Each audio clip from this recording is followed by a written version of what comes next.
Going on, Husker fans? This is Ethan Weiss with another edition of 4 Hours to Lincoln. I hope you are all having a wonderful day. As you can see, we got a change of scenery right here. My wife is working from home today, so kind of had to move where my base of operations is here uh, for today. So hopefully this ain't all screwy for you viewers at home. This is gonna be a quick show anyway. I ain't got a whole lot. I got uh, baseball to preview. I got men's tennis and the Big Ten championships to preview. Softball, um, and various other news as well involving Husker athletics. So uh, let's get started with the thing. Before I do, please hit that subscribe button. That would help my show tremendously. Likes are nice, but that subscribe button is very important to me. All right, so let's start with various news. Axelina Johansson earns the Big Ten Women's Field Athlete of the Week honor, announced today by the conference office. Johansson hit the Olympic standard in the shot put on her birthday, which was Saturday, so happy birthday to her. The 61.9 was the farthest mark in the shot put field at the Michael Johnson Invitational by over 2 meters. The distance improved upon her mark. That is number 2 in the NCAA and first in the Big Ten. Johansson won the shot put at the Gym Click Shootout on April the 6th. This is Nebraska's second conference weekly award during the outdoor season and its 7th overall during this year. The Huskers are competing at the Drake Relays as we speak. Johansson kicked the action off last night, competing in the team shot put showcase. She was paired with Texas graduate and current member of Team USA, Trip Pipuri. The duo placed second with a score of 38-91. Nebraska will be back in action, is back in action today, beginning with the 800 meters, which starts at 5:34 p.m. So after this video uploads is when they start. All right, so moving on to another bit of news. The Learfield Directors Cup, if you all know what that is, it just basically ranks schools off the, athletic success. And it looked like Winter saw a lot of success. Following an impressive winter season where all 10 Husker sports scored at the national level, Nebraska athletics is ranked 7th nationally in the Learfield Directors Cup standings released today. So that's really cool. The Huskers, who notched their first top 10 ranking at the end of the winter season since 2013-14, when they were 9th, produced their highest point total in the Learfield Directors Cup rankings since the turn of the century, with 672.25 points, trailing only the 754 points through the winter season scored by the 1999-2000 Huskers. Nebraska's seventh place standing at the conclusion of the winter season is its best in the Learfield Directors Cup since closing the winter of 2009 and 10 in 6th with 617 points. It is the 10th time since the inception of the Directors Cup, which was in 93 and 94. Can't believe it's only been that short a time period. You would think they would keep that, have something like that dating back from way back when, but that's when it was inaugurated. But that 10 times since the inception of that the Huskers have been ranked among the top 10 nationally following conclusion of the winter sports season.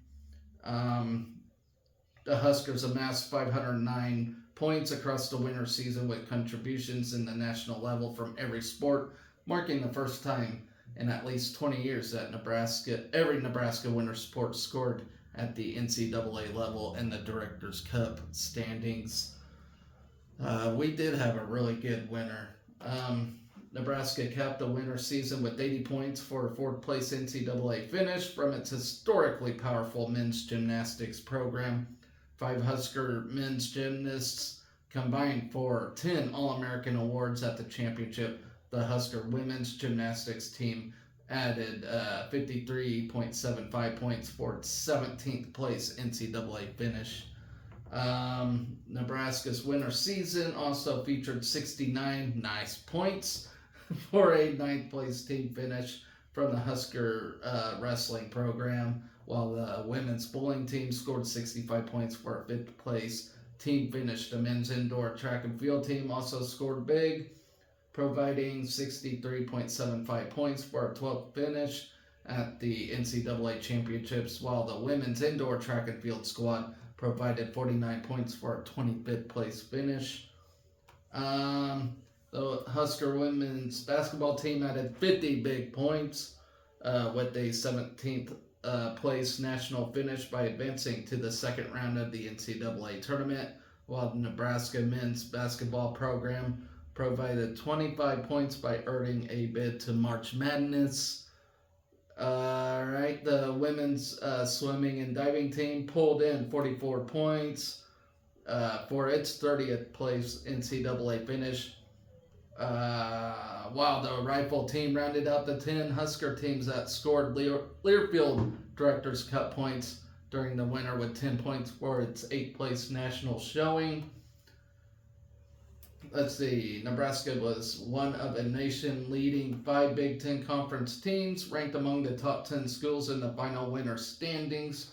The ACC managed 2 reps in the top 10, while the SEC, Big 12, and Pac-12 each settled for 1 representative among the top 10 nationally. And if you excuse me one moment, I gotta spit. I'm sorry.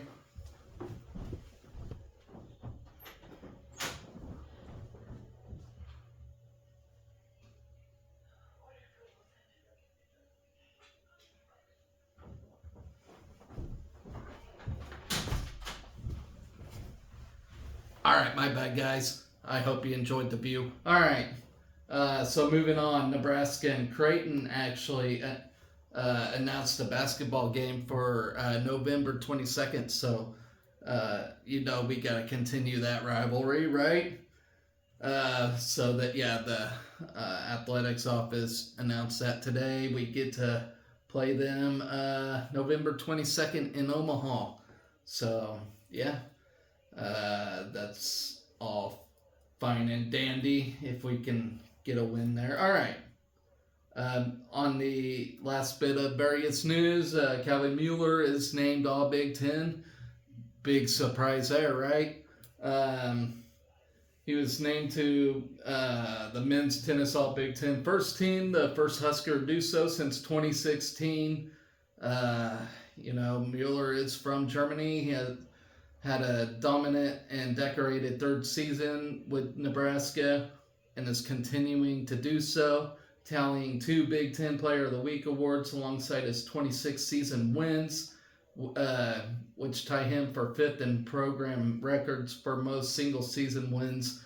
Senior Shunya Mariyama was also recognized in the conference honors, claiming a Big Ten Sportsmanship Award for Nebraska. Mueller started off this season by claiming the 2023 Big Ten Individual Singles Championship. Awesome. Which took place in the fall. Then in the regular season, spring season, the International Business Administration major racked up 16 more singles wins to lead the Big Red in spring and season victories. The 2-time Big Ten Player of the Week also concluded the regular season with a perfect 5-0 record against ranked conference opponents with 4 straight set wins. All right, Marioma was also honored in the claiming his 2nd consecutive Big Ten Sportsmanship Award, so that's really cool.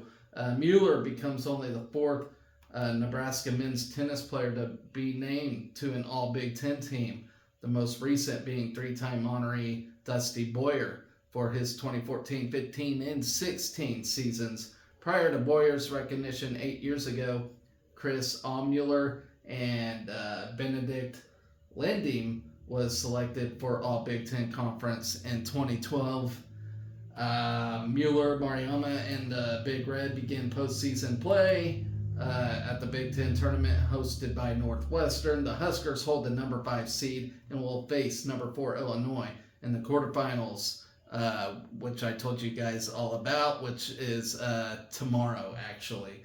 So first serve is set for 11 a.m. Damn it, I have to be at work for that. All right, so let's move on, ladies and gentlemen, and we're gonna stay with tennis and talk about that real quick.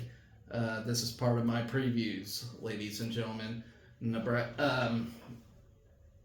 Let's see, I already said it's tomorrow, first serve at 11. Although the Huskers had a strong finish to the regular season with a 7-0 sweep of Penn State on Senior Day, the Big Red are in familiar position heading into the postseason for the second year in a row. Nebraska heads to the Big Ten tournament with a number 5 conference tournament seed, a 5-4 Big Ten record, and a quarterfinals matchup against number 4 Illinois. The last 2 meetings against the Fighting Illini have been 2-4 losses as the Big Reds seek a different outcome to advance to the Big Ten semis. And ladies and gentlemen, I really think we're going to make it all the way there. I really, really do. I feel really good about this team. I don't know why, but I've just been seeing this group play really, really well lately. Not just Calvin Mueller. They've all been doing quite well, if you ask me. Let's see. So, scouting Illinois real quick. They concluded their regular season with a 16-8 record coming off their most recent 4-0 victory over Indiana. They ended last season with a 19-11 record in a national ranking of number 32. I really think we belong up there myself, but we'll see how this tournament turns out. As of April 23rd, ranked Fighting Illini include number 27 Carlos Zolins and number 42 Hunter Heck and number 99 Kenta Mayoshi. In singles, ranked orange and blue doubles duos are number 9 Hunter Heck and Carlos Zolins, and number 43 Lucas Horb and Oliver Okonkwo. And I kind of wish they do like they do for wrestling and just have individuals play, instead of having the separate ball and then the spring team, like do like a point system like they do for wrestling, and just have the individuals just go, and score points for their team and do it that way. I kind of like that better, but this is just how they do it. You got head coach Brad Dancer in his 18th season in the role with Illinois. Dancer led the Illini to a Big Ten tournament title in 2021 and has coached Illinois into the NCAA tournament in 16 of his 18 seasons. So series history, that ain't good. Nebraska is only 1-13 all time against Illinois. But I really do think we'll be 2-13 after tomorrow. So I got high hopes for this team. I might disappoint myself, but I really do got some high hopes for this tennis team. The way they've been playing, the way they showcased against Ohio State, got a point against Ohio State, which is a huge deal. Number 1 team in the country. I mean, I don't know. I just got high hopes. But yeah, we're coming off split weekend at home after, falling to top-ranked Ohio State and sweeping Penn State easily.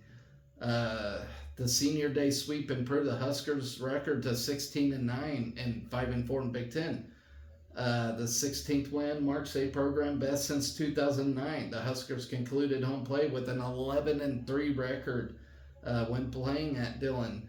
Head coach Peter Cobelt has led the team to a program record most wins from a first-year coach all time. And yeah, first-year coach too. So I know Will Bolt had a terrific first year, and look where the baseball team is at now. Garbage. But I don't know. If you ask me, I think this coach is doing a pretty good job for his first year. Uh, on April 23rd, Calvin Mueller was ranked at number 80 in singles, which is seems very low to me.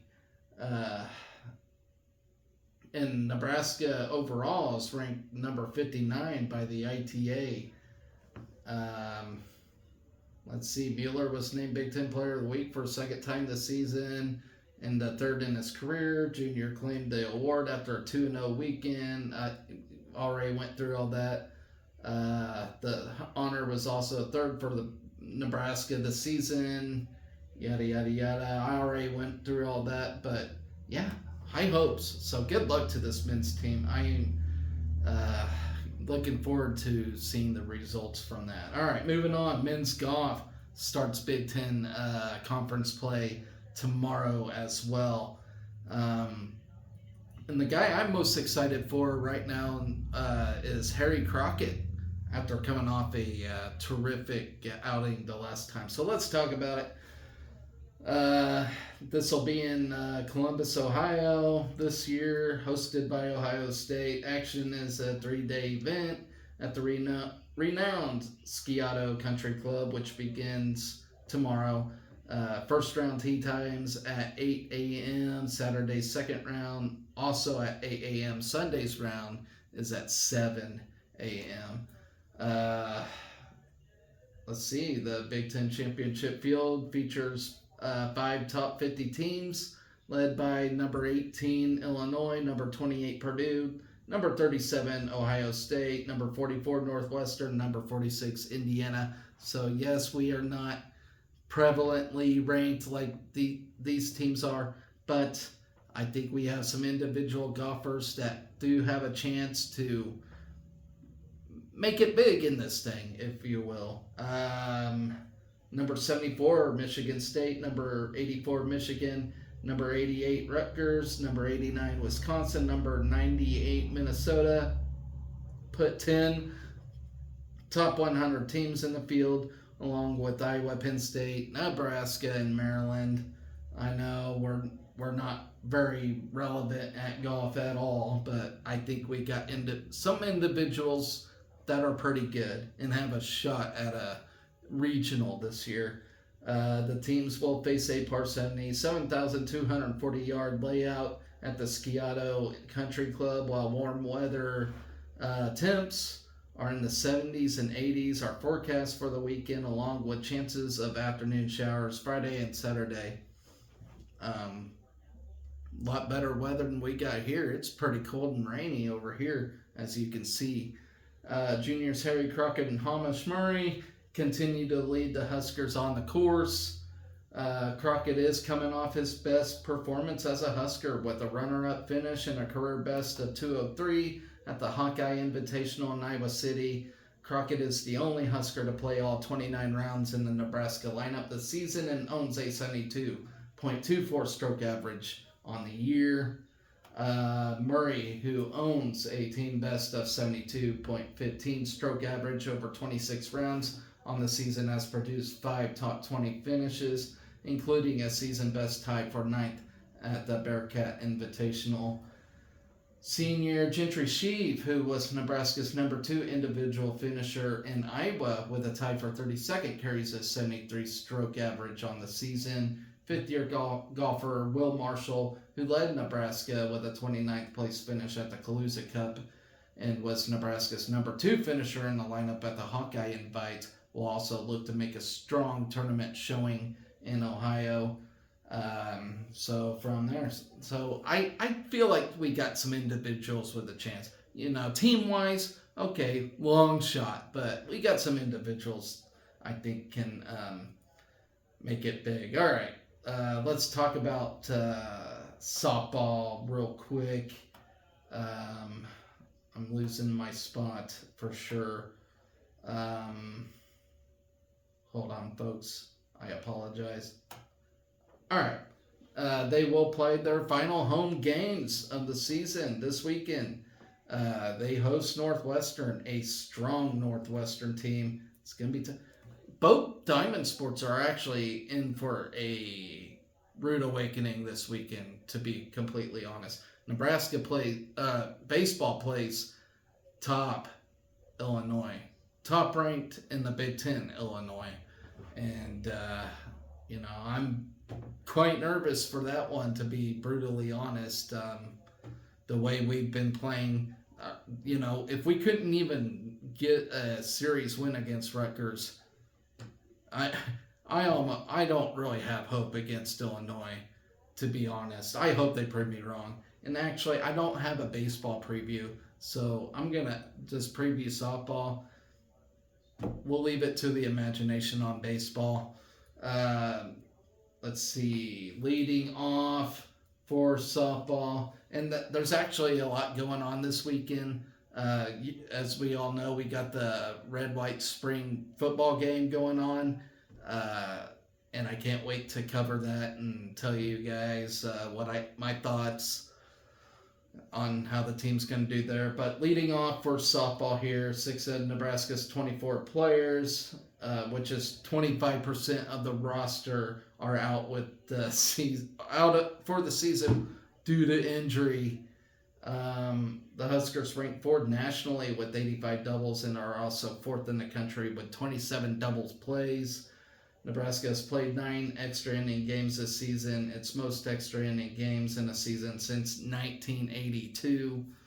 9 of Nebraska's 16 Big Ten games have been one-run games, including 6 extra inning games. Northwestern is making its first trip to Lincoln since the 2019 season. Nebraska has won 4 games when trailing after 6 innings this season. Its most such wins in a season this century. On Tuesday, Billy Andrews became the 5th player in program history to total 150 career hits, 150 runs, and 150 RBIs. So congratulations to Billy. She also enters the weekend with 97 career extra base hits. Ali Viola is the only Husker to total 100 extra base hits. Billy Andrews is 2 home runs shy of becoming the 6th player in Big Ten history with 60 career home runs.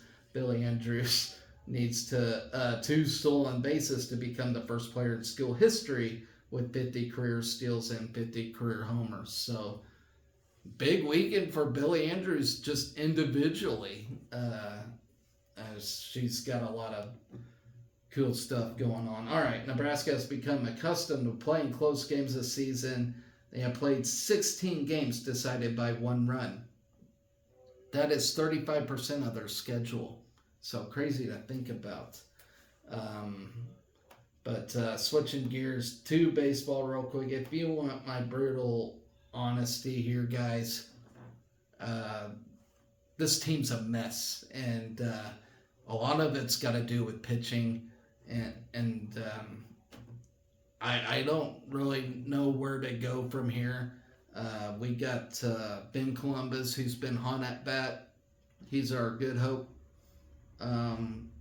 Brett Sears, I do believe he's getting a nod. I don't have the facts up yet, so I'm not really getting in depth with this baseball preview, but I'm pretty sure Brett Sears will get the nod tomorrow, and our best hope for a win at all, if you want my brutal honesty.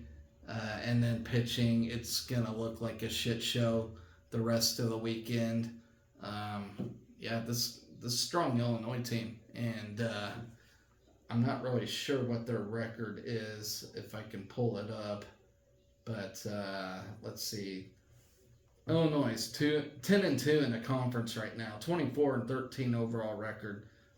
If we can get this series win, that would maybe change my mind a little bit on this baseball team. But right now, they're, in my honest opinion, I might sound negative about it. I don't know. But it's hard to really talk up a team that is struggling.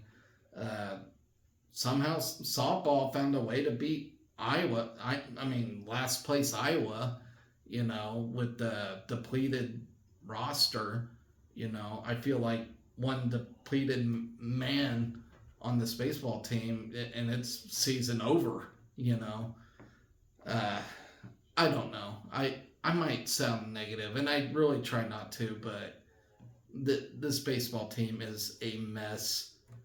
You know, I I'm lost for words with this team. I just feel like if you can't take care of a really crappy Rutgers team, where's Rutgers at? They're second to last in the Big Ten. Uh, they got a 3-9 conference record, 24-16 overall. You know, but uh, I don't know. It. I don't even know if we're even playing at Illinois or at home for this one. Where are we? Let's see.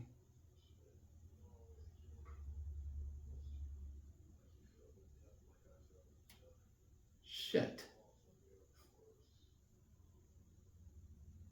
Okay. So I said Illinois. We're playing Iowa. So that's how much I've been paying attention. So we're playing Iowa. All right. Well, that changes my mood a little bit. So where's Iowa at? All right. So they're fifth in the conference right now. All right, guys. Scratch the Illinois talk. We're playing Iowa. Still, it's going to be tough. It is home, so that helps a little bit. That helps tremendously, actually. Um, so I feel like we can get this series win. They're 9-6 in the conference, 23-15 overall. Um, I don't know. I don't have much information on Iowa except for the record and where they stand in the Big Ten. But yeah, I do apologize for that. We're not playing Illinois. We're playing Iowa. So I don't know where I got this typo at. But all right, that's where we're at. So you know what? This show kind of turned into a shit show itself. But that's all right. Mistakes happen. All right. So yeah, I really got no further detail about Iowa, but I feel like we can get this series win. If it was against Illinois, yeah, I would feel my first initial say about Illinois, but Iowa, that's a different story. I mean, they're still a pretty solid baseball team, but being at home, because we do play them at home, I do feel like we'll stand a chance against them. So, anyways, guys, that is my show. I know, sorry, it was kind of a shit show of a show, but we got through it. It's been a long week, and what can I say? All right, so with all that, ladies and gentlemen, I hope you all have a good day. Tomorrow is Friday, so one more day to get through, unless you do work weekends. But here we are, guys. Almost the end of spring season for athletics as a whole. So crazy stuff. How time flies, and when you're talking about athletics and having a good time doing so. So anyways, ladies and gentlemen, I hope you all have a good Friday. I will see you back tomorrow. I will recap the women's tennis game and then the day one of the track and field festivities going on. So take care. Always remember to be excellent to each other. Go Big Red. Maybe.